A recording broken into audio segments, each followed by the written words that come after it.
Right,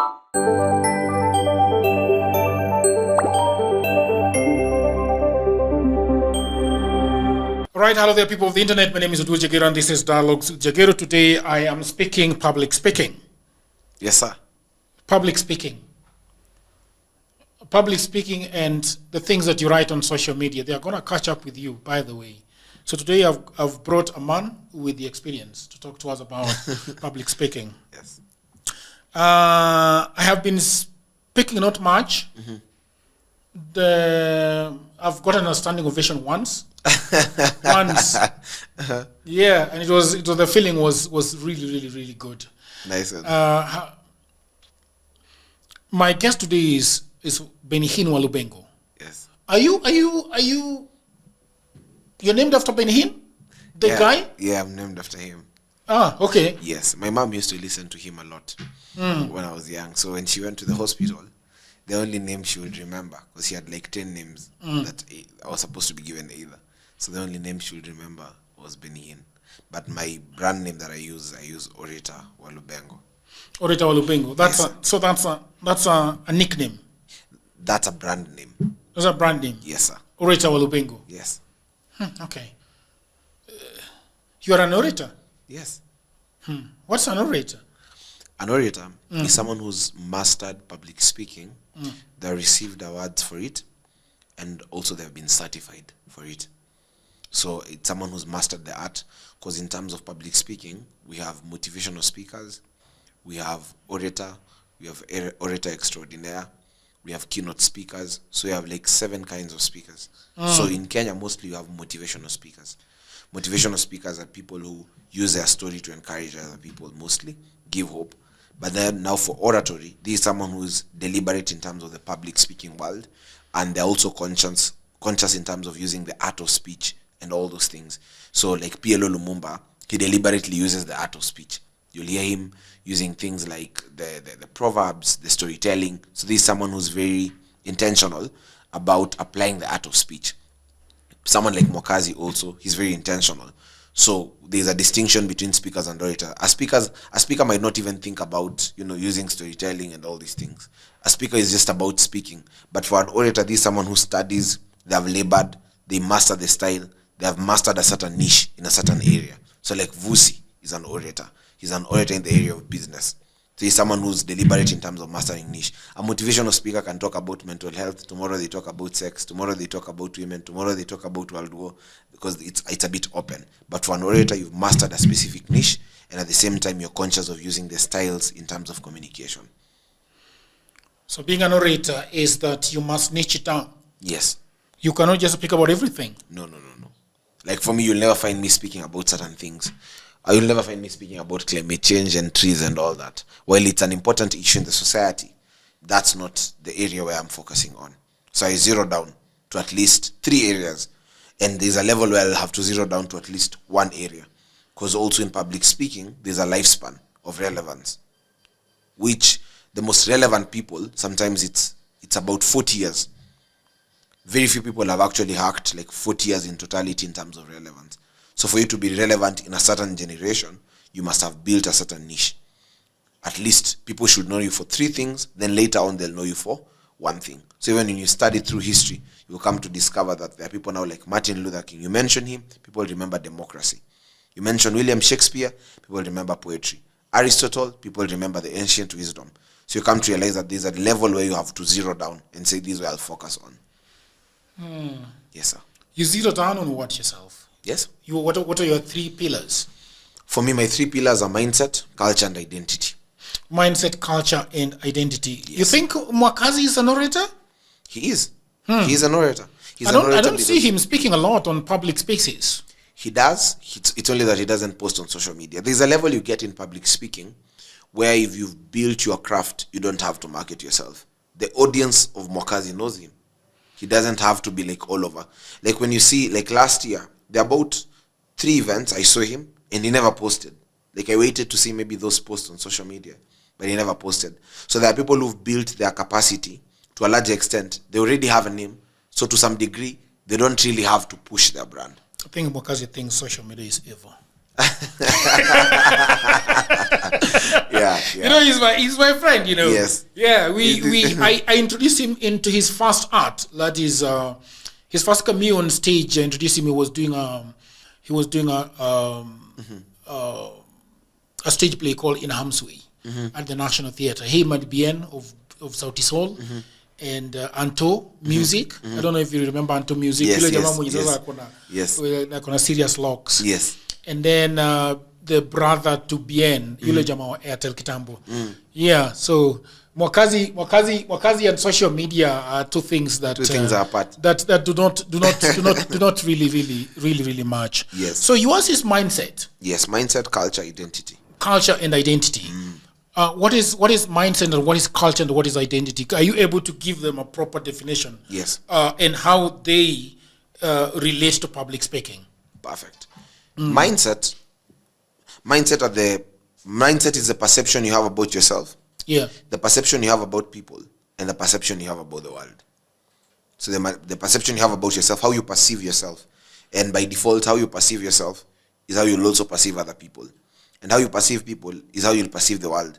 Remember, when I talk about the world, I don't mean the geographical world. Everyone has a world. And your world is as big as to how you perceive yourself.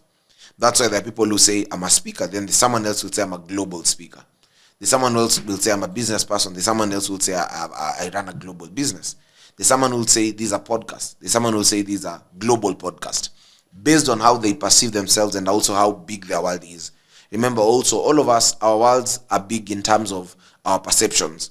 So you realize that right now if I ask you, Jagero, when it comes to wealth, give me a figure that shows how wealthy you are.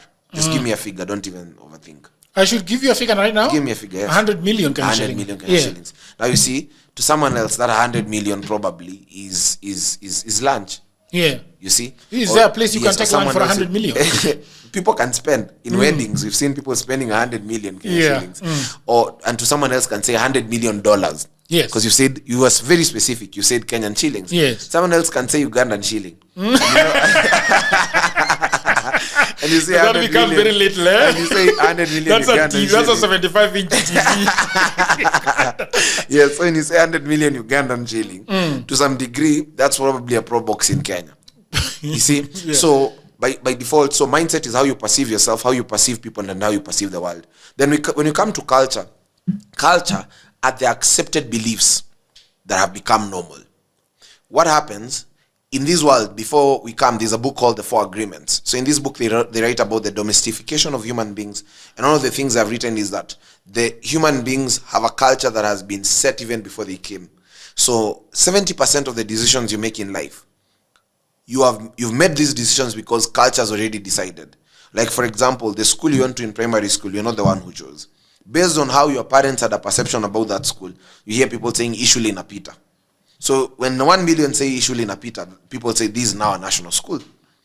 Then the high school you'll go to, you did not decide. So the course you chose also in campus, you did not decide. To some degree, even the wife you choose, you'll also choose sometimes based on societal perceptions. You know, wacha nichague wife mwenye anaenda church, amebeba kiasi, anakaa hivi na hivi. You see, to some degree, now that's culture. So culture, these are the predominant beliefs that the society has already set, and they have said, now this is how life will be done. So you are going to identity. Yes. Now identity, it's a set of patterns that now form your personality, and at the same time, they decide how far you'll go in life, and they also decide who you will relate with and where you'll go. So it's a set of patterns that now guide everything in terms of your personality. And then now your personality will decide who will you relate with, how far will you go, and where will you go. So you realize that these three things work together, and now they affect communication. Because your mindset will affect how you speak. Then your identity will affect whom you speak to and who likes you. Then the culture will decide what people will like and what people will call great. So how we perceive greatness in Africa is not how it is perceived in other continents. For example, in Africa, our lens of measurement for greatness is you have a car, probably a TX, you have a 3-bedroom house in Nairobi, then you have another house in a place like Bungoma, you have like 3-4 kids, they are going to a private school, then you have an iPhone and you can afford a holiday in Dubai. Then probably if you are a Christian, you sit at the front in church and the pastor knows you by name.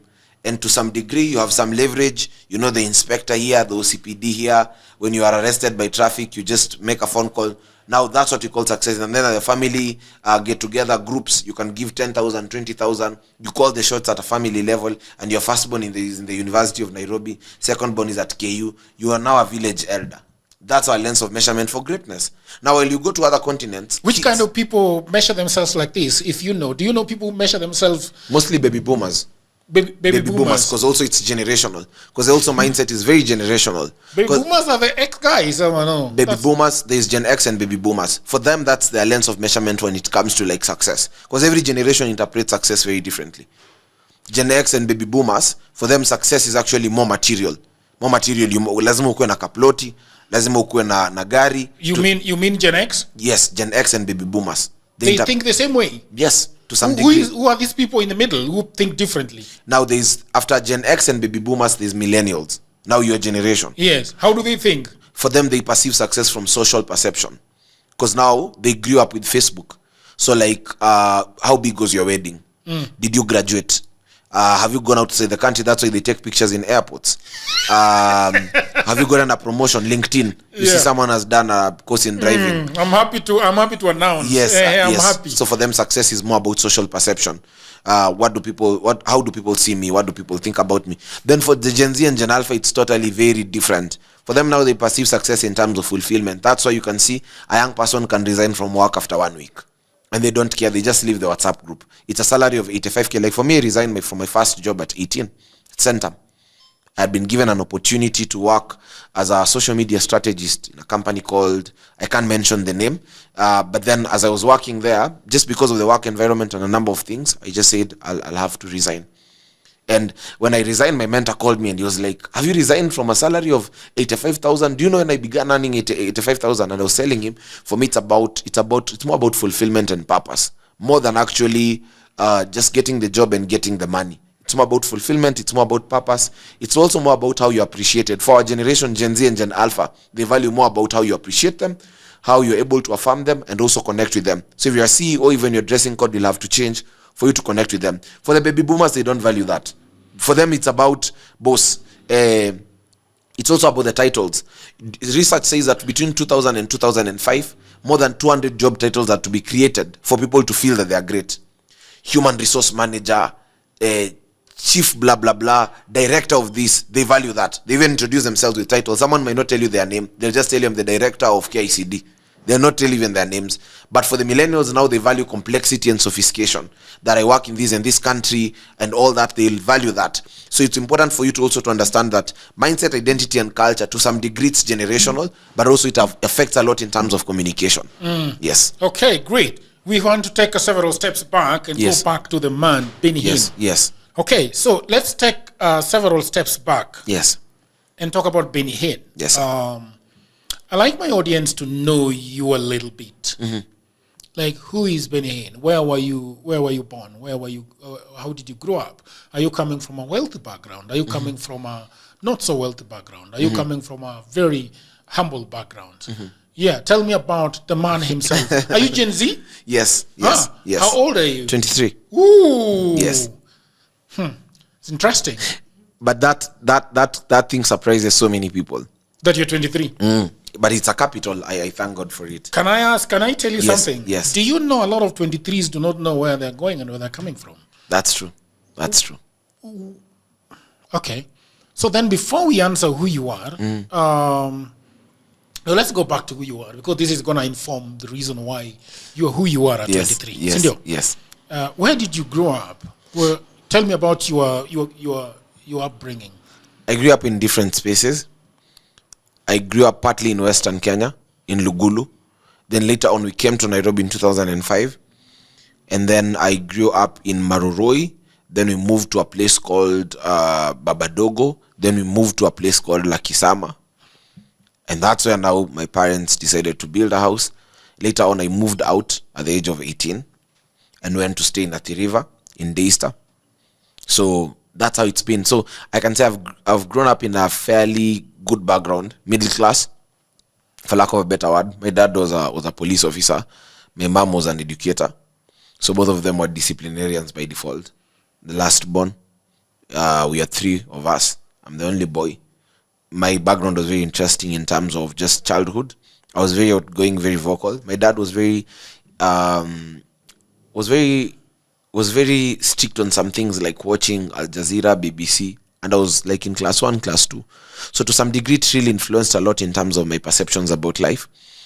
By the time I was like in class 6, class 7, like I knew presidents in Africa, attorney generals. I knew about The Hague. There are some things I knew that were a bit quote unquote weird to a normal kid. So I would go in class. I was an average student in school in terms of performance, but then in terms of like global perspectives and things to do with the constitution, I was super sharp. But teachers did not want us to talk about that because, of course, some were being intimidated. So I could always, get into trouble with teachers. Noise making, written like 4 times a day, 5 times a day. Then in class 7, I was now given an opportunity by a teacher to represent the school in public speaking. Now, when I went there, I was given a paper to give a speech that if I become the president of Kenya, what can I do? I gave the speech, I became number 1. For the first time in my life since I was born, I had found meaning. Because all the time as a child, I would always hear teachers saying, he's hyper, this boy is stubborn, this boy is cheeky. I had always had a very bad comment in Sunday school. The teacher says, I can't settle, I ask a lot of questions, I talk too much. And remember, all these things had not been given any form of essence. Looking back. Yes, looking back. Because there was a tag, Kierere. Like I was already branded. So as a child, I would always have to either step down and act like the person I'm not for me to be accepted. But now this time, I had found a space to actually speak and be appreciated. Because I remember the day I was number 1, girls sang for me from where we were at the venue up to school, 64 girls. I was the only boy in that bus. They were just singing, Hini noma, noma, noma, Hini noma, noma, ololo. And I'm telling you, when I went to school, I was like, wow. They were calling you Hini in school. Now they have to change that for it to fit the song. So they can't say Hin. Hin is an English name. So they had to now make it look a certain way. So by the time I went to school, I was like, so girls sang from the time we came the other side and they were singing my name, and then before the whole school I was given a certificate. So this is a big thing. So it really amplified my self-esteem and confidence. The next time when we came to school, I decided to run for elections. The school was electing now head boy, but now this time they had been given a tag, school president. Stood for elections. Teachers did not want me in the ballot because of course they knew if I become the school president, I might not ride noisemakers because I'm one. And also there are things I may not agree with. They tried to steal elections. Then one of the teachers came and told us, the elections are going to be stolen, so I'll also help you to steal. So I also planted my guys there. They voted like 4 or 5 times. So there was a margin of 1 vote between me and the lady I was competing with.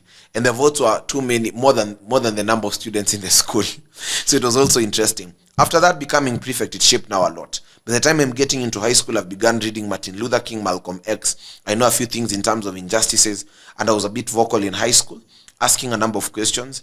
That led to me studying in 7 schools in high school, and a number of suspensions here and there. Why did you study in 7 schools? And I was vocal about some things. What were you vocal about? Just things to do with school, like the food we are eating, how people are being treated. I would just ask questions. When you look at the African society, it doesn't encourage the culture of asking questions. At work, in school, as a child, to some degree, Africans feel like when you ask questions, it's like you're intimidating them or you're questioning their power. So we grow up being sort of programmed that you should never ask questions. In fact, people accept you more when you don't ask questions. But now I can say, to some degree, every generation, of our generation, it's a bit different. What is the psychology behind people asking you? The psychology behind people not agreeing with people who like asking questions. So human beings, to some degree, the biggest need of a human being is significance, security, and acceptance. So don't forget that. Put a pin on that. Significance, security, and acceptance. So acceptance, there are people who perceive acceptance like someone who says yes. Even in relationships, there's a guy who can walk in a restaurant with a girl and tell the girl, order this. Then the girl will say, I'll not order that. There are people who perceive that as rejection. Especially if someone grew up in a background where they used to tell their father and mother, yes, yes, yes. So that person will always grow up believing that anyone who tells me no, because they grew up saying yes to everything, whether they agree or not. So they form that as a strong perception that anyone who I meet and tells me the contrary, Because for them, how we perceive obedience as a society. We perceive obedience based on acceptance. Even that's why our politicians are angry currently when the Gen Zs are telling them no. Because they grew up in a background where they used to say yes. When you want to go to the toilet, you say, teacher, may I go to the toilet? You borrow permission. So you grew up with a timid sense of culture. So with that timid sense of culture, you grow up believing that any human being who says no, either they are not agreeing with me, either they are disrespecting me, or either they feel like I'm not senior. That's when you walk into a company and you meet the security guard. The security guard tells you, simama hapo. And then you try to move, they feel like you are being rude. When you go into an office, the secretary wants you to talk a certain way. Because the boss also talks to them that way. And you begin to question the secretary. The secretary tells you, boss hayuko. And then you begin asking her, so when will the boss come? They begin to feel like, now you're intruding into my power. Because they don't ask questions. So the psychology behind that is that human beings have grown up believing that when you ask questions, it's a form of rejection or it's a form of disagreement. Also, we believe that if someone asks questions, actually it's conflict, it's a war. I remember even when I was getting into a relationship with my girlfriend, there are times she would ask me questions and I would get angry because I've not grown up seeing my father and mother, my mother is asking questions. You know, it was like, I want this, and that's being done. So in the relationship, there are times my girlfriend will tell me, I think we should do this. She's suggesting, but I'm already at defense. I'm like, boss, this is not going to work. Or even at work, sometimes people would question things. Why are we doing this? Why are you doing this? Why don't you do this? And you get angry. Why? Because we interpret it as a form of rejection. Because as human beings, we love it when people say yes. It's a form of acceptance. It's a form of, yes, I am now winning. So you find that in certain cultures now, when you study like the Western countries, to them they believe that when you ask questions, you're now smart. Now they believe the opposite. That when you are timid, it actually means you are a hypocrite. In Africa, we believe that when you are asking questions, you are a rebel. That you are here to incite people. Now for them, they believe that when you ask questions, you actually appear smart. That's why when you check even on Google, when you are downloading apps on Play Store, they ask you questions. How did you feel? We value your feedback. And then they give you like 6 options. You go and check African restaurants. Go and give feedback to a hotel manager and tell them your food was not good. They'll tell you, sawa, tumesikia. But when you go to another restaurant, let's say like Mpiski, and you give them feedback, they begin asking you, oh, what did you like? They're asking you, so how was it served? How long did it take? What will you want us to improve? Is there anything we can do to change it?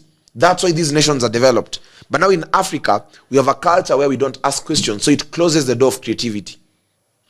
Yes, sir. Can I ask you something then? Yes. As a Gen Z, like now the politicians are saying that you need to talk to your kids so that they should be respectful to adults and things like that. You have talked about you being seen as a rebel in school. How does, and now Gen Zs are telling me that I went to school to study for my dad, and now I want to do what I want. Tomorrow I am actually meeting a gentleman that refused to go to Canada to do engineering. He has just done his first his music cover, you know. So what is it do you think has changed with the Gen Zs that make them say, okay, we don't like this and it's not working for us? But first of all, what do you think about Kenyan education? The Kenyan education system? Yeah. Hey man, the Kenyan education system actually kills. It kills something in you. Let me explain. The 844 system was not designed for people to become great. It was designed for people to actually be slaves, to work for the white people initially, basically producing teachers, doctors, the basic professions, medics, people who would work for the white ecosystem, right? That's why the white people who even gave us that education system, they don't have it in their country. So to some degree, you find that there's a criteria that has been put as a lens of measurement, that this is how we will measure greatness. You'll finish class 8, get a 400. Go to form 4, get a B+. Go to campus, do 4 years. Then after 4 years, you'll take 5 years or 6 years to get a job. Then your rich uncle tells you, send me your CV. Then they don't respond. Then one day you hustle in life. Then at the age of 27, 28, you'll get a job. Then after that, you'll settle in marriage at the age of 35, almost 40. And then after that now, that's why people say life begins at 40. That's where that comes from. Because 8 plus 4, 12 plus 4, 16. Then there are 6 years, 7 years of making mistakes. dating here, heartbreaks here and there.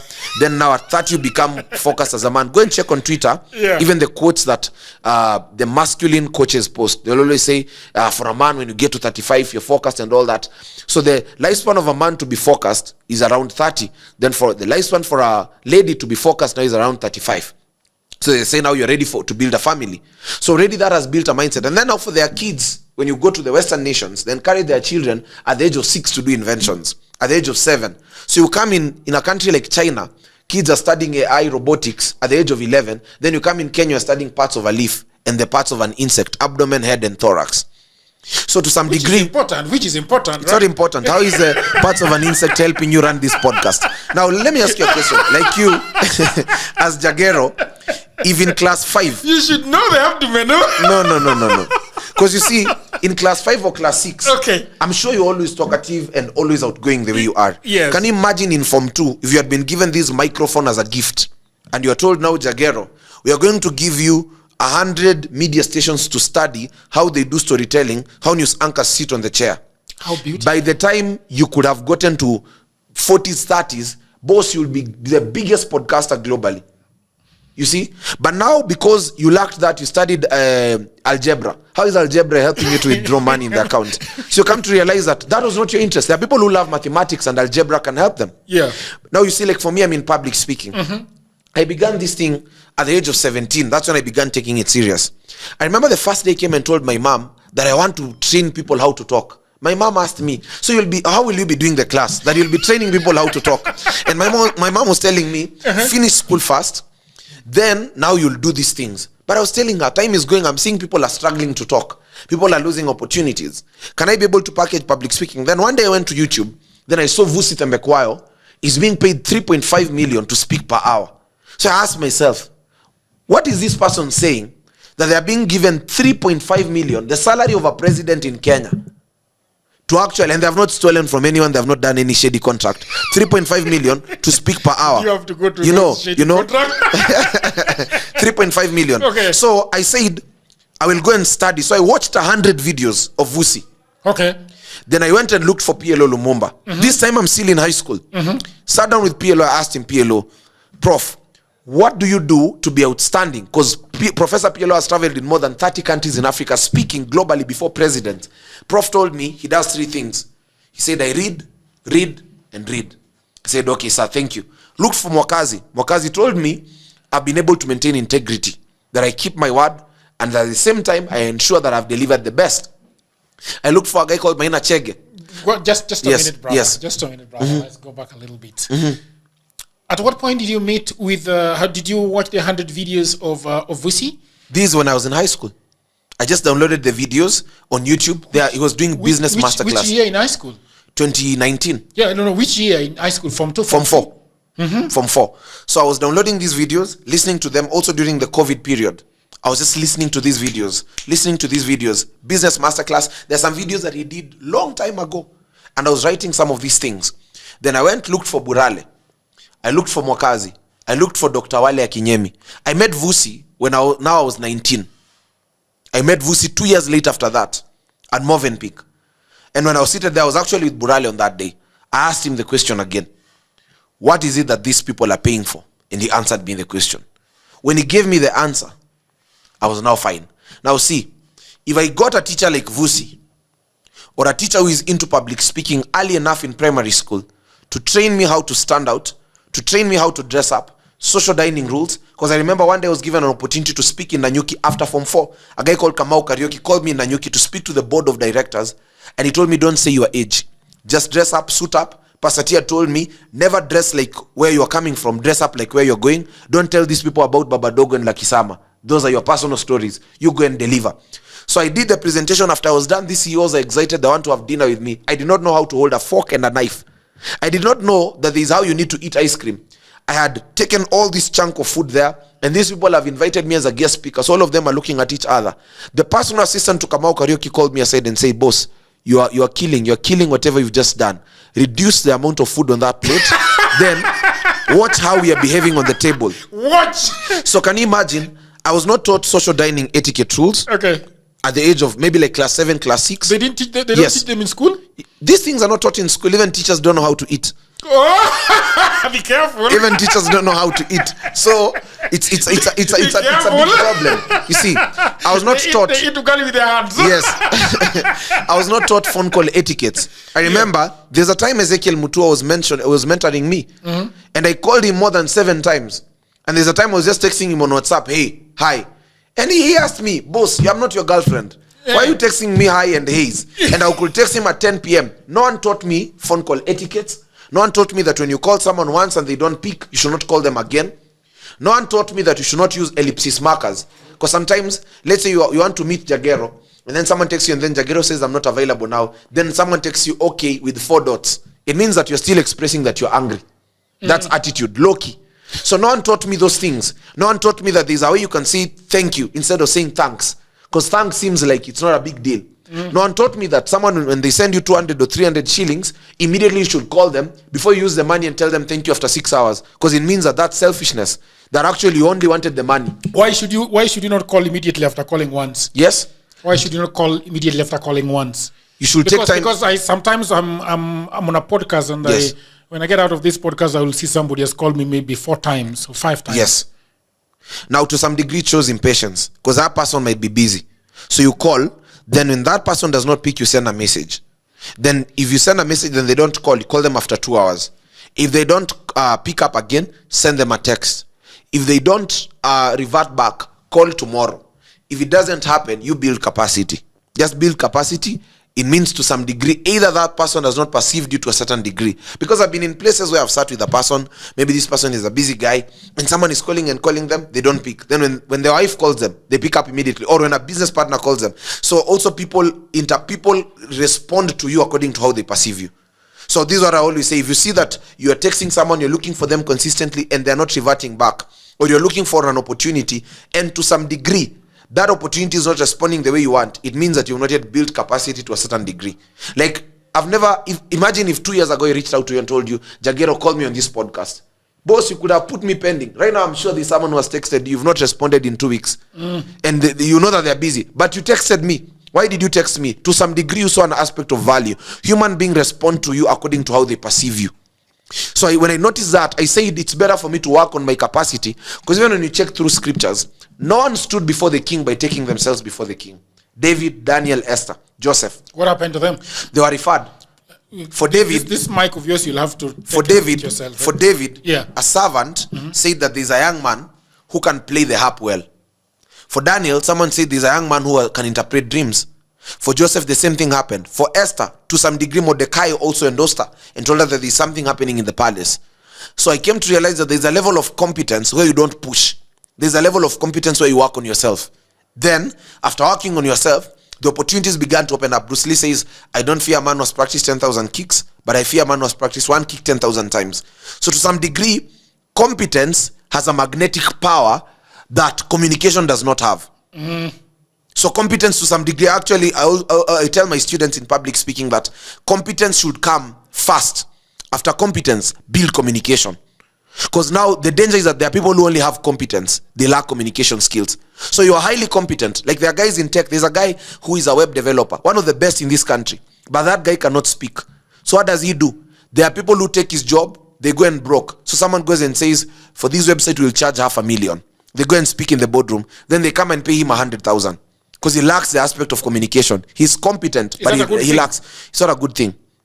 Now, that's what the Kenyan education system also encourages. It encourages more of competence to some degree, especially academic competence. Then we throw away communication, we throw away confidence, we throw away composure, we throw away the aspect of credibility, we throw away all these other things. That's why we don't hear people who became number one in... To some degree, yes. You go and look for all the guys who are number ones in KCP. Since 2006... up to 2016, go and check where they are. Just go and do your research. Just go and check. And I think it's also one of the things I would just want to do a documentary one day. Or go and check the people who are number ones in KCSE. Where are they currently? To some degree, you realize that, yes, they are competent in terms of academics, but they lacked proper communication skills. Some have attitude issues. You remember the people who are number one in school did not even know how to borrow a shirt. And then there was that person who is number last. Akona roiko, akona avocado, anajuana na wapishi, anapasua kuni, ni jamaa wa madil, unde anakanga mbele entertainment. You see? Maze. So you come to realize that they know how to navigate. Why did people vote for Sakaja? Dimples, the ability to laugh with people. His billboards had women. He's carrying women and children, hugging them. Why did people vote for someone like who else? For Trump, someone like Sonko, Trump. because he's aggressive. It's called the emotional appeal. In public speaking, you call it pathos. Tell me about why people gravitate towards people like Trump. Like Trump, because people feel like, as I've told you, in public speaking we have ethos, pathos, and logos. Pathos, they appeal to emotions. I've not told you. No. Logos, they appeal to logic. Okay, start pole. Okay, ethos is the appeal to ethics. Logos is the appeal to logic. Then pathos is the appeal to emotions. Now, people like Trump, Elon Musk, that aggressive personality, one, people trust them because of a sense of ethos. They speak their minds. That's what human beings love. Then logos, they are very factual, straight to the point. Pathos, they are dramatic. People love dramatic people. Is the reason why in Kenya, someone like, allow me to mention names because it's a case study, it's a real podcast. Kalonzo might not appeal to the young people. He has high ethos, high credibility in terms of education and all those things. He looks like, quote unquote, a man of integrity, right? But Rigathi says what he thinks. That's why people have liked Rigathi for the past 1 month. He comes and says, I'm a truthful man. And he's laughing. He's dramatic. People love the Rigiji of now compared to the Rigiji of 1 year ago. Why? Because he appears real, bold, right? William Ruto has also mastered that aspect. He knows how to master pathos. He knows the names of people. He knows the names of a road. He knows his MCAs. And he doesn't speak while reading on a paper. Mwai Kibaki had high ethos. He could be trusted. But Mwai Kibaki lacked pathos. He was not emotionally appealing, or rather inspiring. Kindiki is not really so much inspiring, Professor Kindiki. He is not so inspiring to some degree, but he has high logos. He has high work ethic. But you see now in politics, people love pathos and they love ethos more than actually logos to some degree. So you can have high logos in terms of like you're intelligent and all that, but also based on what people need at the time. Like America, what they needed is high pathos more than logos. They needed someone who will say, I will remove all these immigrants. Drain the swamp. Whether it's true or not true. As I've told you, human beings want you to say what they think, whether it's true or not true, even in business. Really? That's why, yes. Tell me more about that. For example, Safaricom says Jibambe na Safaricom, nyinyi wote ni washindi. It's true, it's a lie. We are, all of us are not winners. But people feel good. You see, people feel good when you even that's why the brand colors of Safaricom are the colors of the flag of Kenya. Green, white, and red. So you realize that human beings love it. It's called the principle of reflection in communication. That, for example, if you're a CEO, you want me to dress like you. So you want me to be in a suit. When I'm in a suit, it reflects your beliefs. When it's a pastor wants a lady to wear a long dress. A very dress inafagia chini. Wanafurahi. When you go to the other, it's called the principle of camouflage. When you go to the secular spaces, they want you to behave a certain way. They want you to behave like a free will person. When you go and speak in Google, like as a speaker, if I go in Google and I dress up there, I'm dressed. I've not yet spoken their language. They want me to be in sneakers and shorts. So in Kenya, what we call greatness, like wearing a suit and being properly packaged, to them, now they don't interpret it that way. When you wear a suit, you seem like a slave or a timid person. You're not real. You get it? But now, in the African context, wearing a suit to some degree, it reflects that. So human beings love when you speak their language. You must speak it to their world. I remember one day I walked into this office and then a mentor tells me, assume you're selling toothpaste to 3 people. A child who's 6 years old, a dentist who's 40 years old, and a woman who is 56 years old. So sell to them toothpaste. So I'm selling to this child and I have to change my voice and say, hey Tanisha, how are you? You need to brush your teeth so that when you're playing with other kids, you'll be comfortable and at the same time you can smile joyfully. Then I sell to this dentist and I say, excuse me sir, you need to brush your teeth so that as you're speaking to clients, you need to look the part. And at the same time, you need to be presentable as a dentist. As I'm talking to this 56-year-old woman, I tell her, you need to buy this toothpaste so that when you're talking to your friends and you're making those phone calls, you can laugh comfortably at work and at the same time, you can also be comfortable even around your spouse. So to this lady, to this child, I'm talking about playing games. To this dentist, I'm talking about professionalism. Then to this woman, I'm talking about self-esteem. So the language varies and many people don't know this thing. You speak the same way to everyone. Marketing methods are still the same. The communication method is still the same. Even at work, you must know what people like and then camouflage. It's called the principle of camouflage. Many people don't know that principle. Many people speak rigidly. Why? Because we've been taught that you should be rigid. This is how communication is. But to some degree, communication needs camouflage. How I speak to my creatives at work is very different. When I want my videographer to work, when he's not sent videos, I take him, we go and eat mtura, or we go and eat chips. And then we laugh and I ask him, so how is your girlfriend? How is everything? I'm still talking about work, but I ask him about things that are very different. And then I ask him, so which is the latest camera in the market? Then this guy is laughing. And then all of a sudden he tells me, by the end, Amaliza your job. When I'm talking to this person who writes proposals and I want her to work, when I call her in the morning, I ask her, have you seen this latest book, this latest data and statistics? Have you checked this documentary? Then she tells me, oh yeah, I've seen it and I've seen it. And I tell her, I've shared with you something on LinkedIn, please go and check it. Then she'll tell me, okay. And by the way, I'll finish that work. Human beings value rewards. Give them the reward, then they'll tell you actually what you want to hear. So you must know what is a reward according to Jagero. That's why this thing of giving ladies flowers on Valentine's, it might not work. Because this concept of flowers is not an African concept to some degree. That works with ladies? Yes, it works, and you must study now a lady and know. Is there anything that works with ladies? Yes, there's something that works. Do you know? There's something that works. You must study a lady. Professors have been thinking about it. Yes, women are complex to some degree. You can spend your whole time, your whole life studying them. But what I know is that gifts are very personalized. Because you see a girl who has been raised in Bungoma, dem amegrow akibeba mahindi, amepiga hiyo ushuja yote, atumpatie maua. It might not make sense. Like it might not make sense. You give her a flower, she's wondering, why are you giving me these flowers? Because that language does not appeal to her. Because the women who value flowers to some degree will realize there are women who have watched a lot of movies and studied the Western culture. They have seen people being given flowers. Even the whole thing of kneeling down and proposing. To some degree, it might not be an African thing. We've watched it in movies. We've seen men kneeling down. So you realize that language to some degree must be personalized. There's a level where you cannot talk to the heart of a human being, to the heart of a child, while you're not personalizing language. And that's why at the end of the day, we end up not getting the attention of human beings. Because grabbing attention demands you study what is appealing to this person. 2 Corinthians, the Bible says in 11 verse 20, to Gentiles I became a Gentile, to Jews I became a Jew, to everyone I became everything, so that I will bring them under the law. Colossians 4:6 says, let your words be full of grace, seasoned with salt, so that you may know how you ought to answer each and everyone. It's an aspect of studying language, knowing that this is a language appealing to these people. Even Jesus Christ mastered that thing. He knew that there are people who only want food. He gave them food. He knew if I give these people food, they'll sit here for 2 days. He knew that there are people who want miracles. So he studied and said, okay, here if I raise a dead person, all of them will gather. He mastered that language. So you realize even through religion, men who have gathered influence, they mastered that aspect and they knew this is what people want to hear. Then they were able to reward people. When you reward the insecurity of human beings, what do they do in exchange? They also reward you back. So if you're a politician, they'll give you votes.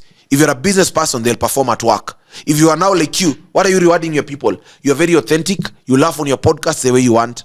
And you ask very random questions about sex. I'm sure before the podcast ends, you'll ask me about sex. You'll ask me one question about sex.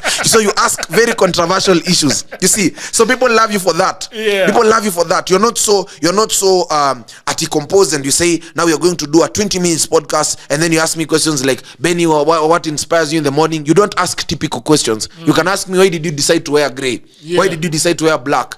And you can even ask me, did you brush your teeth in the morning? Yeah. That's how you are. That's why people love you. Okay. Yes. Great. Thank you for that. Let's go back to public speaking. Yes, sir.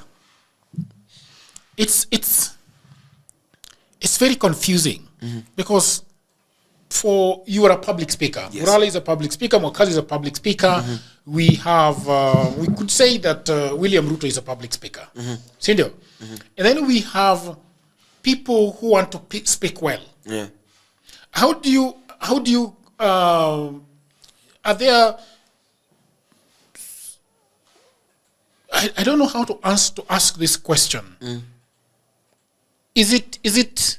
Do you think there are compartments to public speaking? Yes. Like for example, how do I speak? You've seen how people speak boringly on LinkedIn. It is so boring. That's why I don't like that place. You know, nobody wants to bring out their clothes. Nobody wants to laugh. Nobody wants to get angry. They just want to be professional.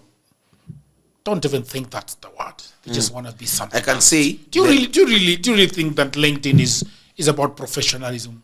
It's a piped sense of thinking. Like you don't go outside. You don't go outside. I love that one. Yes, it's like follow this. What is a pipeline of thinking? Pipeline of thinking is like you don't accept anything that goes out of the order. Like in LinkedIn, people don't use emojis. People don't use emojis on captions. People don't write random things. People only write the successes. like guys, this year I graduated with this degree, then I traveled in these 7 countries. They don't write that they lost a relative. They don't write that at some point they lost a client. So there's no sense of vulnerability. It's a piped form of thinking. It's where you don't agree to any vulnerabilities and failure. And to some degree, that doesn't bring some natural aspects of humanity, and then it hinders communication, and also it hinders trust.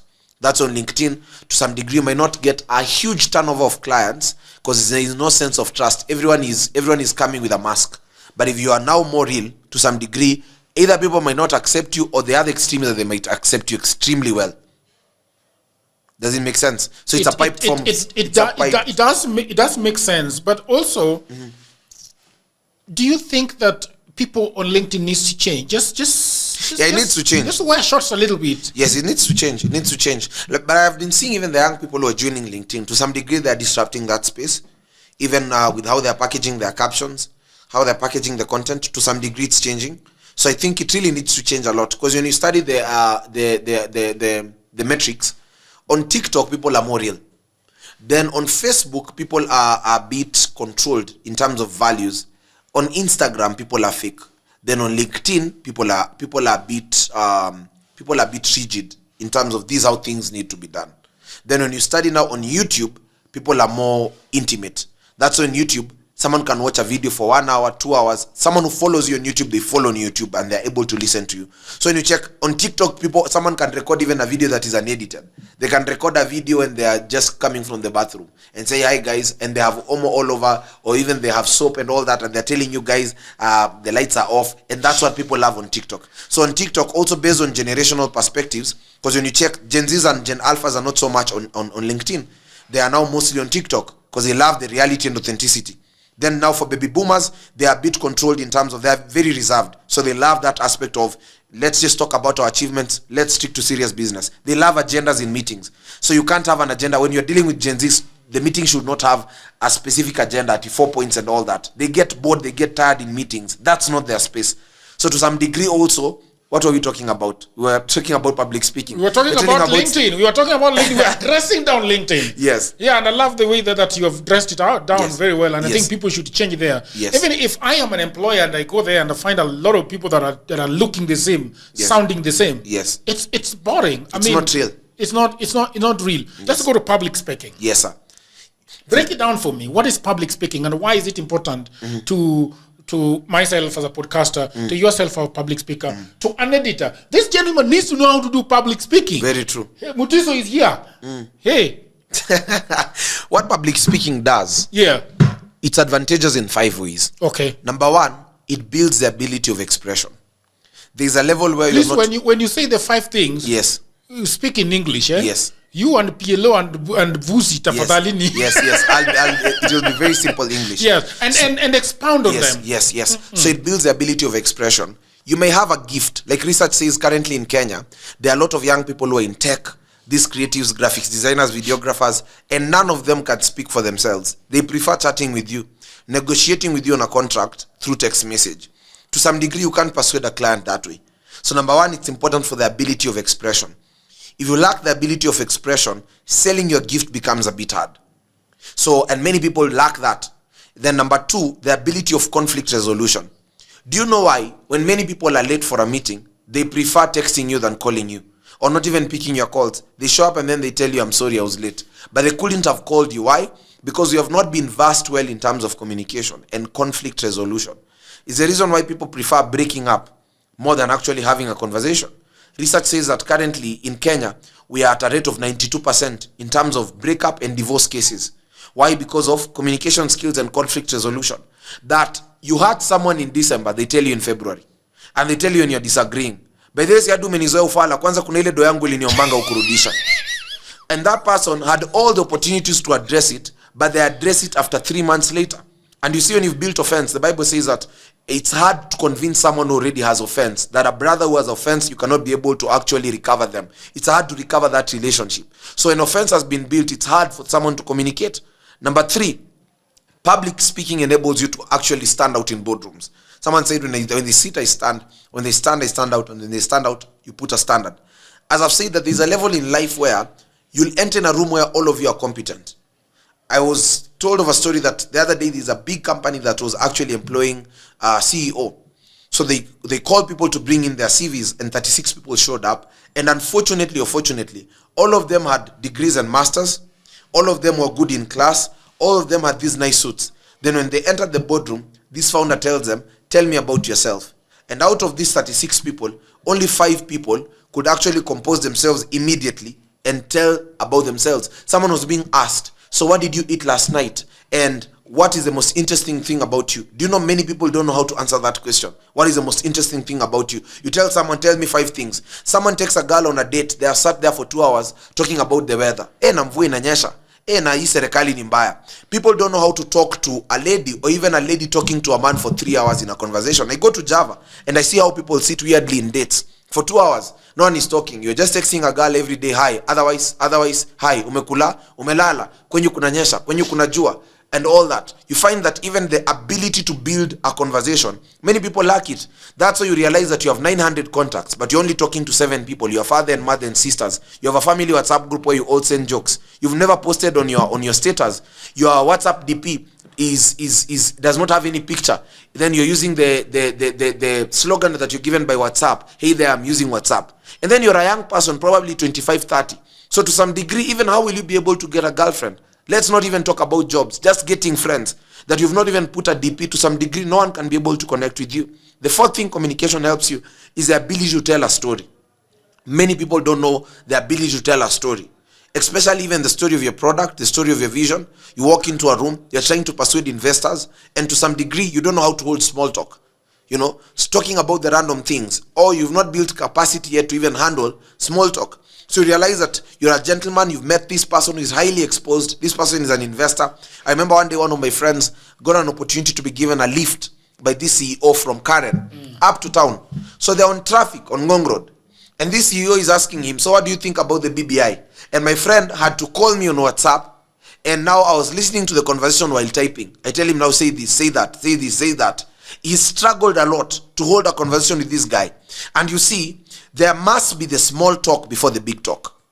Before you talk about big business, there'll always be the small talk in between. Like right now, you've asked me, where was I born? Where did I grow up? Which school did I go to? Many people don't know how to handle the small talk before the big talk. You must have that ability. You see, like David in the Bible, he had to handle a conversation with King Saul for him to be allowed in the battlefield. They had a conversation. King Saul asked him, do you know that this guy, by the way, can beat you? This guy had been fighting from his youth. And David began telling this guy, by the way, you know, from the time I was young, I've killed the bear, I've killed the lion. The bear is the king of the wood. The lion is the king of the jungle. I have a track record of killing kings.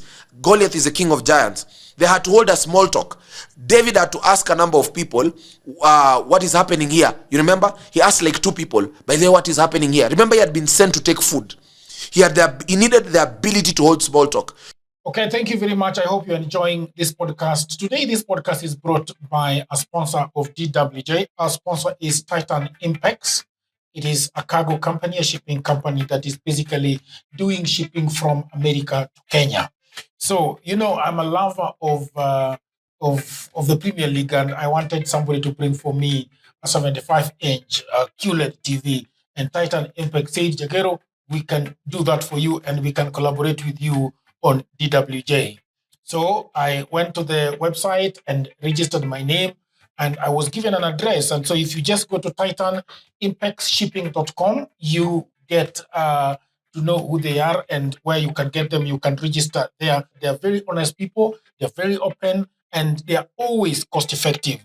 And their customer focused teamwork is top notch. If you have something in the United States that you want brought to Kenya, Titan Impact is a great company. When I told them to bring me a TV, I was like, of course you brought me a few other things, but can you bring a 75 TV? And they told me, Jagero, we can partner with this and I can bring you a TV. And so after 1 week of buying that TV, the TV was in their warehouse. We went there with my crew. We looked at their office. Their office is amazing. It's spacious. It's secure. It's beautiful.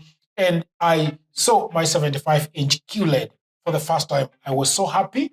Very, very happy. The good thing about them is that they just don't bring them to Kenya. Once they brought it to Kenya, they have got nice, beautiful vans, spacious vans where they will securely put your product and they will take it to wherever you want. So if you have anything that you want to bring from the United States, if you've been living there and you've got lots of stuff that you want to bring, you can please talk to Titan Impex, and they can do that for you. So thank you very much, and I hope you enjoy the rest of the episode. You must know how to have small talk with people, because there are times I've gone in meetings and then the watchman, or sorry, for lack of a better word, the security guard begins just to ask me very weird questions. Nani amekuita hapa? Sasa unaenda wapi? Unaenda ofisi gani? And the security guard can waste for you 30 minutes.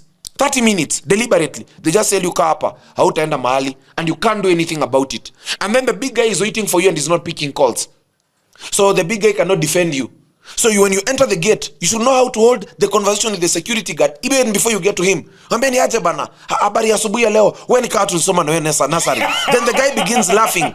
Then while the guy is laughing, tulisoma na wewe nasari, anakuambia acha hizo, wewe ulisoma wapi? And then you begin to tell them, mimi nilisoma huku na huku, namwambia mazee nimechelewa, siwezi andika hapo sahi. Wacha nikimbie ndakuja tukunywe soda. And then that guy lets you go. Amazing, then, amazing. Yes, then amazing. you look at the secretary. When you enter the reception, the secretary has attitude, amepashwa na boss, akuna email ya kutuma, amepaka lipstick, anakaa doli, unamwanza kumwambia kutoka na umbali, how are you madam? You look so beautiful. Actually, you resemble my English teacher. And then the lady just begins to smile. Remember, immediately human beings smile, it has released the hormone called cortisol. You see, so immediately they begin to love you, they fall in love with you. Then you tell them, I'm supposed to go and see your boss, kindly allow me, just tell him I need to see him. The meeting was supposed to start at 8, but I'm late by 10 minutes. The secretary will wake up immediately and say, let me go, and ensure that you have that meeting. Then when you enter and you're meeting this boss, you tell him, sir, I like your tie, I love the material of the shirt, I love the way your shirt is shining. Is that material silk? Then the guy will begin explaining to you. Remember, you've not started the meeting. Small talk. Small talk is powerful. Many people have not yet mastered that. But when you master small talk, even with clients, this thing of someone calls you in Kenya and you ask someone, how can I help you? We have not come here for help. I am not a refugee. So when someone calls you and then you say, how can I help you? It's attitude. It's arrogance. It shows lack of care. But when someone calls you and you say, hello, sir, how can we serve you best? Then the person says, oh, I needed this and this service. And then you ask them, how is your day going? Instead of asking someone, how are you? Because they'll tell you, I am fine. Always ask them, how is your day going? Because they'll begin now to break down. Instead of asking someone, what do you do? And then maybe that person is jobless. Then they begin to become anxious and they hate you. Ask them, what do you do from Monday to Friday? Instead of asking someone, how did you sleep? Because they'll tell you, I slept well. Ask them, what did you dream last night? Then they begin explaining and tell you, I did not dream. In fact, I slept late. Learn to ask questions that will provoke more details. More details. Yes, sir. Okay. There are people who are in business. And I've given 4 reasons. There's a fifth one I've not given. I've not given. Emotional appeal. You can never appeal emotionally to people unless you have the ability to talk to their hearts. Proverbs 25:11 says that let your words be like settings, like let your words be like settings of silver. Let your words be like settings of silver, like gold in settings of silver. Let your words be as sweet as gold in settings of silver. That there's a level where you must be emotionally appealing to people, and when you're emotionally appealing to people, to some degree, you're not only able to persuade them, but you're able to win them, even in terms of disagreement. There are times where clients have been angry, and this client is so angry, and it's true that actually your team maybe did not deliver on something. And then now this client is calling and you first start by listening to them. Steve Bartlett says in law number 4 in the diary of a CEO, he says, never argue the emotion of a human being. So you don't argue, first accept it. Don't never tell a client you're wrong. That's not true. There are words you should not use, words like not, words like can't. Never use strong words. So you tell this person, thank you so much. Actually, what you're saying is true. What you've pointed out is true. And first of all, I'm sorry. When you do that, a gentle answer quickens anger. The person calms down. Then you begin to give them an alternative. You can't be emotionally appealing if you've not built the ability to communicate. By that I mean recovering relationships. By that I mean also touching hearts of people, giving small compliments. There's a quote that says, appreciation is always appreciated. And then another one says, appreciation is like an insurance. It often has to be renewed. So you must learn how to give consistent compliments. And I'm talking about detailed compliments. Detailed compliments, like telling a girl you're beautiful is a general compliment. You can tell a girl something like, I love your skin tone. In fact, research says that right now, the models who are the most outstanding and the ones that are actually who are being used in Hollywood in movies actually have a skin tone like yours. So the person begins to laugh and begins to ask you questions. Instead of telling a man, I like your head, you can tell a man that to some degree, I love your eyebrows. There are sentimental compliments that men don't receive. It takes them aback. They begin asking eyebrows because everyone has told them how they have these nice hair, nice beards, you have a nice body, but there's something that no one has ever told them, like I like your nose. Yes. So this person begins to be curious. Compliments that are detailed and compliments that are outside the box. By the way, you talk about a lot of the Bible. You don't read the Quran? I do study from all religions. In fact, all my clients right now, I have so many Muslims in class and even Hindus. Okay. I have so many. I have all kinds of people. I have taught thieves. I have taught how to steal.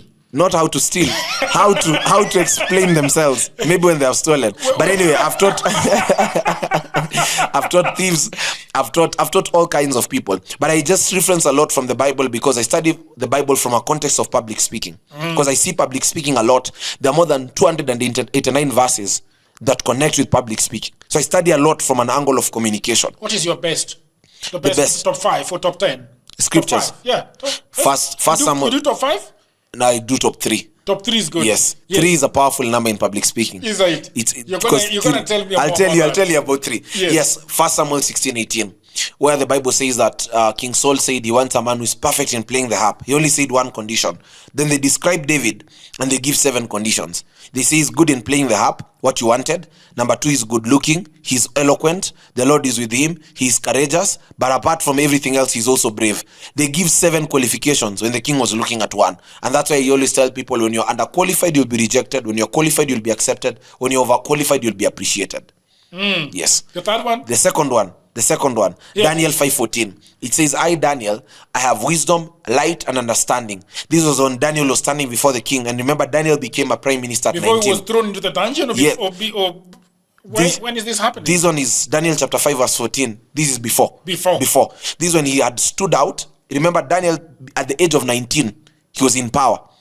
So that scripture just describes that aspect of the light, understanding, and excellent wisdom, because there's a reason why they call it excellent wisdom, the wisdom to stand before kings. The third scripture is Luke 2:52.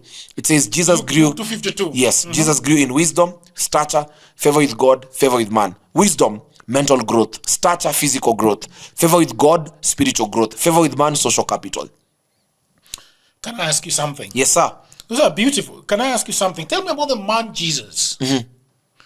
When you are thinking about public speaking. Yes. Because Jesus is very famous right now. Yes. Even before that, even then he was very famous, right? Yes. In your world of public speaking, why do you think, apart from the Holy Spirit? Yes. Why do you think, what made Jesus such a standout among men? Number 1, Jesus was mysterious. That guy was very mysterious, and he knew which card to pull. Like his first miracle, turning water into wine. That was very controversial. Can you think if today Jesus was today here, a man in Kisii has turned water into wine? People will be calling him all over. Yeah. So he had mastered that act of mystery, and then even going into the house of the tax collector. He was very controversial. And in public speaking, we say you have to be controversial, you have to be sophisticated, and at the same time, you have to be composed. So he mastered the art of controversy. Raising the dead on a Sunday, healing a man on a Sabbath day. So he always attracted controversy, and that's what he wanted. He knew that controversy sells. He mastered that principle. There are principles that he knew worked. There's a reason why also Jesus, he says, I've come for the lost. I've come for those who are in pain, those who are captives. There's a reason why Jesus never preached to Pilate. He had the power, he could have done, and a Pilate can fall down and then tells him, come back to life. But there's a reason why he never performed the miracle, even the day he was going to be crucified. So meaning, Jesus understood which part to play when. He understood his audience. He knew that if I'm speaking to people who want food, I will give them food and give them the word. If people need healing, I will come after 4 days when they believe that Lazarus cannot come back to life. So he had mastered the art of being unique. Then number 3, the words that Jesus was using. Even when he was speaking from a place of, I understand you. Jesus never used the accusatory tone. He never used the word, you sinners. He could use the word, us. That we have all fallen short of the glory of God. He included himself. So the man mastered communication. He was also very philosophical. He utilized storytelling. Even when you check through the Bible, he was not quoting verses so many times. You can only see him doing actually once, when he quoted it in the temple, when he quoted Isaiah, then people chased him away. But all the other times he was using storytelling. He knew that if you want to appeal emotionally to people, storytelling, and he used short, powerful stories, as short as a miniskirt to attract attention, and long enough to cover the essentials. I will say that again. As short as a miniskirt to cover the short as a miniskirt to attract attention, and long enough to cover essentials. Because when you read those stories, the Bible is so brief. The Bible is so brief, and you ask yourself, and then also he understood the aspect of attention. He only spoke for 3 years and left. 3 years. That's why you were saying that even in this business, 3 years. you have got, for you to remain relevant. Yes. And even in public speaking, when you're making a phone call with a client, how can you talk to a client for 10 minutes? Learn to make the call short, powerful, intriguing, be a mystery. Be dramatic when you go for an interview at work. Don't be so composed. You're sitting like this. They're asking you questions. You're saying, yes, sir. Thank you, sir. You're greeting people like this. No, don't be timid. Learn to be dramatic. When they ask you, do you have any question for us? Ask them, yes, I have a question for you. Ask them, are you ready for me? They'll be like, what is this guy saying? Are you ready for me? When you ask them such a thing, they'll be like, did you just say, are you ready for me? That's very dramatic. Yes, that's very dramatic. Yeah. That's very dramatic. So don't be contemporary. Don't do the normal things. Learn to go outside. Destroy that script. Go outside script. When you go outside script, you become a powerful human being. Yeah. Yes, sir. Are you also a preacher? Now, how should I say it? This is what I'll say. When you call me, as I've told you, to Gentiles, I am a Gentile. To Jews, I am a Jew. So when you call me in a church, I will preach. When you call me in the corporate space, I will train. That's what I can say. Because I feel it. You can feel it. Yeah, I feel it. If you can feel it, so you see, for you have felt it. So there are places, there are places I go, and I don't even quote scripture at all. So based on the audience that I have, I deliver that which I need to deliver. I always say I'm a chef. So whatever you order in the menu, my work is to deliver. Can I ask you a controversial question? Ask. Before I ask you a good question. Do you... Christianity and Jesus, do you feel like the world is lost? Yes, the world is lost. Yeah, and they need Jesus. The world needs Jesus big time. The world needs Jesus, yes, right? Yes, but now not religion. They need Jesus. The blood of Jesus. Because there is a very big difference. The blood of Jesus. Yes. Not religion. Yes. Sio sadaka. Yes, sir. Let's go to what people are asking. Yes. They're asking you very good questions, by the way. I have been terrified of public speaking. What's your advice for overcoming stage fright? Stage fright, bro. Stage fright? I'll summarize it into 3. Number 1 comes from strongholds and perceptions. Strongholds and perceptions are beliefs you've held for a long period of time that you're told even as a child. Like you are told, Jagero, wewe ni mweusi. Na umeisikia mara mingi. So when you stand before people, anytime you see people concentrating, you begin to think, are they looking at my skin tone? Like for me, someone has ever told me in school I have a big nose and I have big lips. So walikuwa wananiita Joe Breaker. Joe Breaker? Maze Joe. So nilikuwa nasimama mbele ya mamanzi. Are yours bigger than mine? No, yours is bigger, man. Yours is bigger. Oh my God. So, do you know you are the first person to come on these days? Yes. Na tukaanza kuongea bila maji. Yeah. Did you guys realize that we don't have water or anything to drink? Because we are flowing. Yes. You are the first guest Yes. that came here and we didn't have anything to drink. Yes. Nothing. Yes. No worries. This is because we are flowing nicely. We are flowing nicely. Yes. Rivers of living water. Go to the restaurant over there and get us some. No. Rivers of living water. Some We are water. enjoying rivers of living water. Let's go. So I was telling you, Me, I'm thirsty, bwana. strongholds and perception. Me, I'm thirsty. Thirsty for knowledge or thirsty for water? Thirsty for water. All right, people of the internet, I hope that you are enjoying this episode so far. I broke the episode just to tell you something that is very, very interesting. In 2024, a lot of people were saying that I am broke, Jagero. I do not have a job. That what is interesting is that when they were telling me this in 2024, I was already working on a book for the last 3 years. And that book was about the hustles and the jobs that you can get online. Now, what you need to know about me, Jagero, is that I have always traveling. I'm always doing this crazy, nice stuff. But I've never been employed since I left college. And I'm not saying that because I hate employment. I didn't get employment. But I have always worked. I've always earned money. I have worked for Americans, I've worked for Europeans, I've worked for Kenyan, I've worked for anybody literally on the face of the earth. And these are jobs that I've online, on LinkedIn, on other ways. So I've been very busy. In 2024, I wrote a book called The Digital Goldmine, 18 side hustles that you can take advantage of online. And a lot of people bought that book. Almost sometimes even 500 people in a month buying that book. And people have been saying, are there more jobs? Yes, there are more jobs. So in 2024, they are no longer 18 side hustles, but they are 25 side hustles because I have added other books. So in 2025, you cannot say, Jagero, I don't have a job. Jagero, I am broke, because I have put it before you. The book is not expensive. It is 1,000 Kenya shillings. Or if you are asking about the price in other parts of the world, it is just $10. Okay? So in the description below, I have put the link that takes you to where you can learn more about the book. And I've also left a link where you can buy the book. So thank you very much. And let's go back to programming. Strongholds and perceptions. Yes. So I can say that I had those perceptions that to some degree I could stand before ladies and I'm seeing their concentration and I begin asking myself, are they looking at my nose? And that almost made me actually forget everything I'm supposed to say. So the first reason is strongholds and perceptions. The second reason is now the education system. The education system and social biases. There are people who feel like they failed in high school or they never went to campus, but they are powerful storytellers.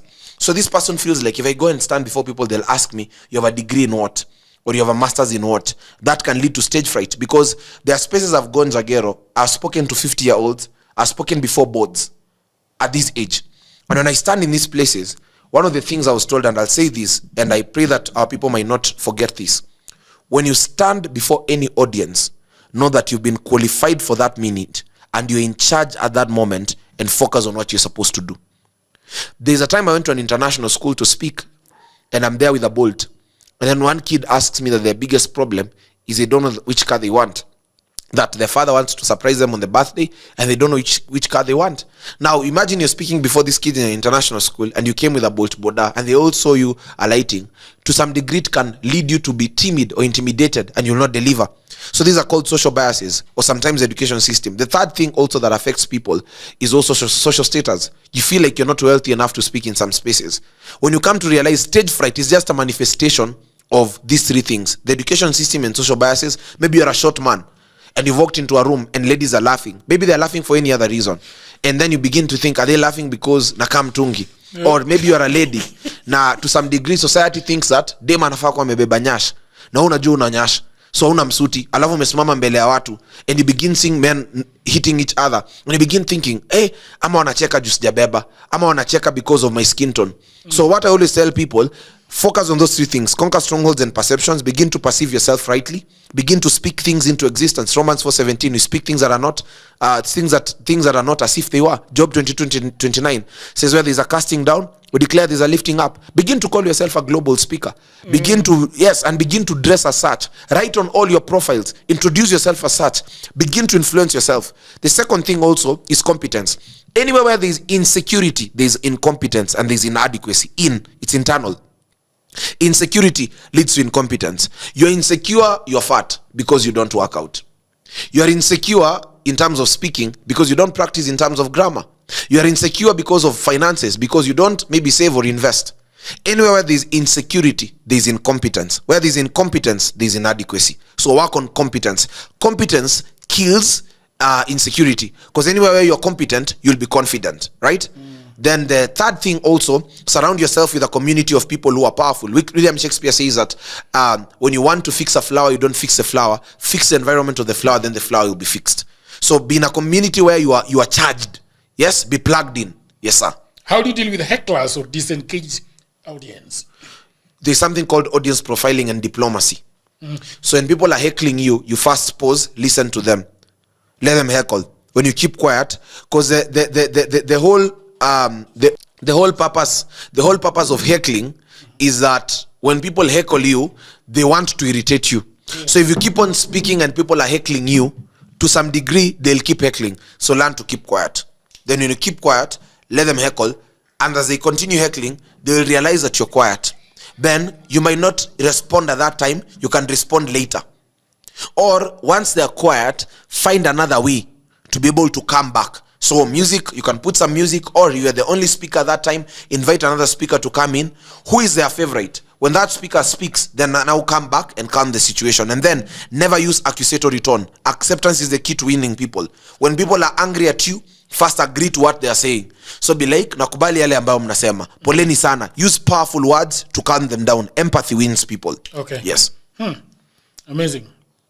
How do I adjust my communication style when speaking to different kinds of audiences, say executive versus young creatives? When you're speaking to executives, they know their language. They value competence, accuracy to details, and the ability to stand out.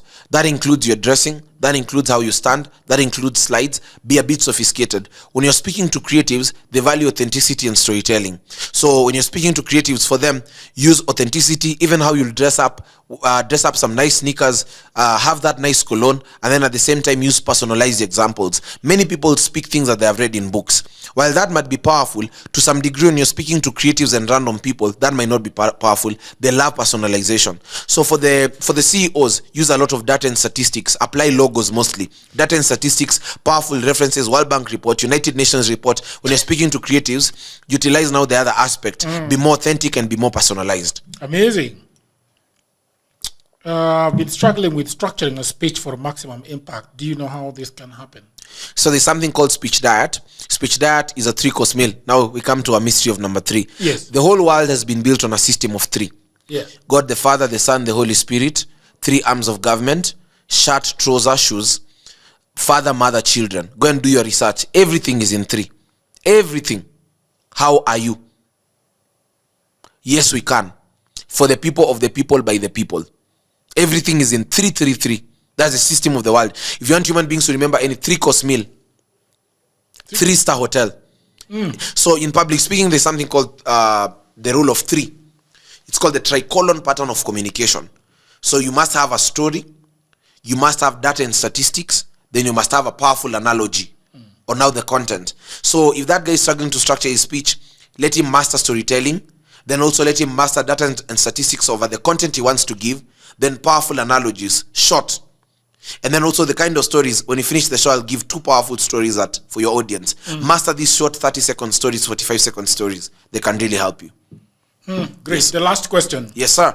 What is one underrated skill every great communicator that I want to be should master? Storytelling. Storytelling. Storytelling is the most powerful skill. Storytelling and also and data analytics. Yeah. Just analyzing data. It's a powerful thing that helps you in communication. Because when you analyze data, you're able to know what you should say and how you should say it. Remember, public speaking is what you say, how you say, when you say, to whom you're saying, how you're saying. What you say, content. How you're saying, tone.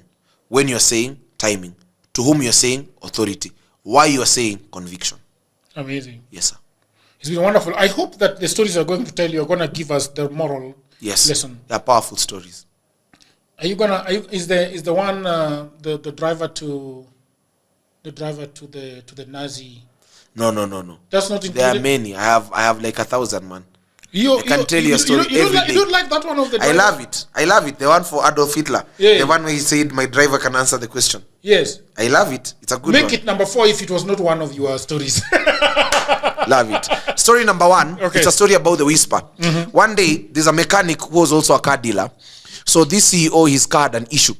And this is a complicated car. It's a Porsche. So this guy called and said, my car's a problem. My car cannot move. I need a mechanic who's well-versed fixing these cars. But at the same time also, the guy needs to be here in 30 minutes because I'm running for a meeting. So this guy came and he knew who this guy was. He's a great man. So he fixed his car. Then this guy asked him, so how much do I pay you? He said, I'm running for a meeting. I'm going for a speaking engagement. I'm speaking to about 10,000 business people and I've just delayed them. The guy said, oh, you're going to speak to business people. Don't give me money. Instead, I'll follow you in that business meeting. And then when you're done speaking, just whisper in my ears. He said, just call me, whisper in my ears. The guy said, no. Why should I whisper in your ears? Just, that's the only thing I'm asking for, sir. Because if I was to charge you, I would have charged you a higher amount of money. But I just want you to call me, whisper in my ears. So the guy says, okay. So they go together. And this guy is seated there. So this guy is giving a powerful speech. And he's almost done. Everyone wants to run towards him, take some photos and all that. But before he finishes, he says, oh, there's something I've forgotten. He calls the guy and tells him in the ears, this is what you asked for. I've given it to you. Then the guy turns. The driver is already there. Gets in the car. His car leaves. So number one, people are curious because they wanted to speak to the guy. But number two, who is this guy that has been called and he has whispered into his ears? Number three, what has he told him? So the guy runs to the microphone. Says, hey, ladies and gentlemen, how many wanted to meet the billionaire? Everyone lifts up their hand. Said, thank you. Now, if you want to meet this guy, you will come at my car dealership company. If you come and fix anything in your car this week, or come and buy a car, especially for those who will buy cars, I'll get you the appointment. That's what the billionaire just said. And that's how that guy sold 50 cars in one meeting. And that's how it happened, from a whisper. Second story. Okay. Second story. This one is on the power of forgiveness. It's a powerful story. Now, in South Africa, there's a time where there was apartheid and black people are not allowed to stay in some places. So there's this black lady who was staying in Cape Town, and a white lady was her neighbor. And she used to throw feces at her farm and abuse her for days. She did this for days. Days turned into weeks. Weeks turned into months. Months turned into 4 years. Consistently. Then one day, this white lady disappears. So the black lady wonders, by the way, nowadays I'm not being abused. What happened? So she goes and asks the security guard, where did your boss go? Then the security guard says, oh, my boss is sick. She has cancer. She's in this hospital. For the last 6 months, she's been hospitalized. So this lady asks for the address, goes and visits this lady with some nice white roses. So this lady sees her. First, she begins to cry because no one has visited her in 6 months. But the second thing, this girl has some nice white flowers. So she asks her, where did you get these roses? Then this lady says, don't worry about that. I just came to visit you. She insists, did you get them from the flower farms? No.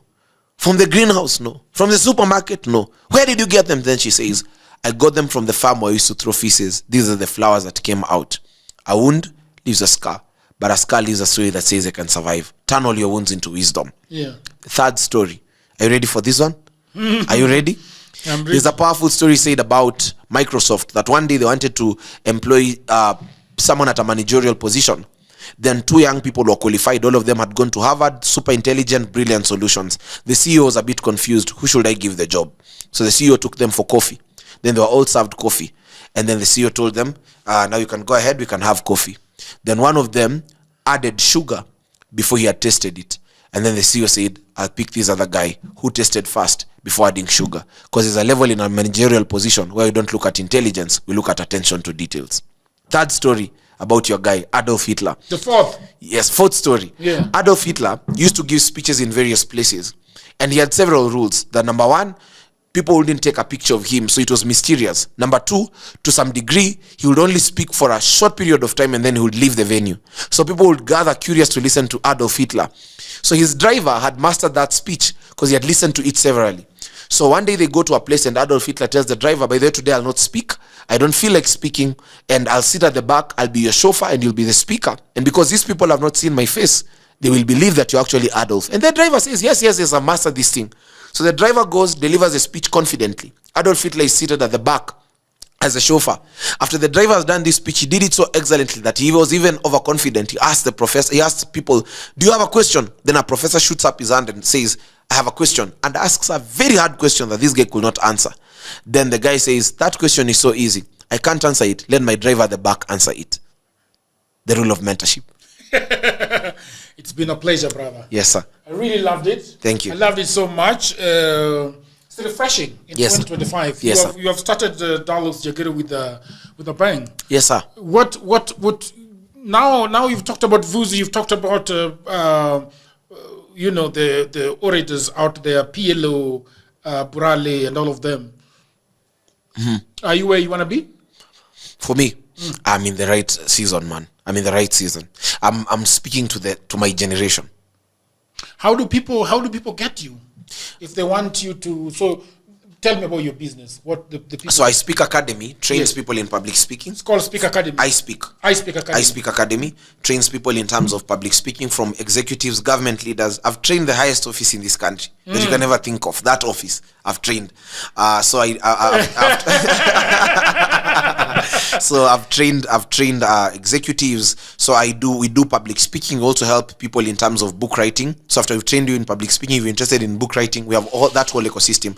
My office is in Westlands, just behind BMW Center. You can find me on 0794 95 98 95, or you can send me an email, bookings@walubengo.com. bookings@walubengo.com. And also on social media, Walubengo. Reach out and we'll be able to serve you. We train individuals, we train children. The youngest is 6 years old. She can speak for 30 minutes consistently. 6 years old. 6 years old. Yes, so we have different curriculums, training kids on social dining, etiquette rules. You training train kids. Yes, we train kids. Even we have a presidential curriculum during holidays. Yes, not holidays, even on Saturdays for kids who are going to school, who are in day schools. Every Saturday you have sessions, 2 hours. We train kids on how to be presidents. If you'll not be a president, you'll work with presidents. That is amazing. I'm going to bring my daughter Maya. Bring them. Bring Maya. And also we train them how to debate. We train them how to persuade. Not that expensive. You're going to respond like you are, like your mentor responded. That Jagero build capacity. No. Stop asking whether it's No. We have fair prices. Like for kids, their courses are 15K for 6 weeks. That's good. 15,000 for 6 weeks, and we are training them a course that will bring them billions of money. That's good. I'm a millionaire because of public speaking. You know why I want my daughter to come there? Yes. Because I want my daughter to start doing content because she loves it. She loves 2 things: talking, using the camera, and drawing. Yes. Bring them. I was telling you that because just one. Yes, bring them. We'll be able to, especially now, like talking and the whole thing about camera. We have a podcast for children. Beautiful. So we give them books. Kids study global perspectives, and after they have studied that, they get on a podcast. They talk about the American elections. Like we are releasing our first podcast. International curriculum. Yes. So we just shape their mindset. So I was telling you, just also beyond like the communication skills, public speaking will bring you wealth. Yeah. I have been able to build wealth because of public speaking. I've taken myself back to school, Daystar, pay for myself fees. I deferred for 2 years from Daystar to River, took myself to Daystar Valley Road just because of public speaking. I've done 6 books. From the books, I've been able to sell 5,000 copies in this country. Yeah. Just because of knowing how to communicate well. So I can say, like, beyond everything else, you'll give your child wealth, and even as a person, you'll build wealth just because of the ability to speak. Proverbs 18 verse 20 says, a man shall eat the fruit of the words of his mouth. Yeah. So you can be able to eat even from that. I've been gifted 2 cars, Jagero. 1 car came from a fan on TikTok because of public speaking. He was watching me for 2 years, gave me a Subaru worth 1.7. The second car came as a van because a client, I served him so well, he gave me the second car just because of the ability to communicate. So it's a powerful skill even beyond just knowing how to talk. It will bring you resources. It will attract kings. Isaiah 60 verse 1, arise and shine, for your light has come. Gentiles shall come to your light, but kings shall come to your brightness. Brightness means excellence. Yes, sir. My friend. Yes. How many times did you shake hands? Many times. Like Thank you very much, people of the internet. This is Dialogues with Jagero. It has started 2025 with a bang. That was BennyHinn Walubengo. You also started one of the biggest Christians. Yes. Preachers. Yes. Pastors. Yes. Do you think that one has got your mother was bright in doing that? Do you think so? It had an effect. It's also a disadvantage because there are clients who, when they hear BennyHinn, wanahepa, but also at the same time, kwani wanafikiria wewe ni BennyHinn? Mazejo. So I have to explain, and then there are clients who love that. There are people who are like, wow, BennyHinn. Especially for the Christian parents, they love it. Until tomorrow, I'm telling you, we need to end this podcast for now. Yes, sir. Until another episode. Bye for now. Asante.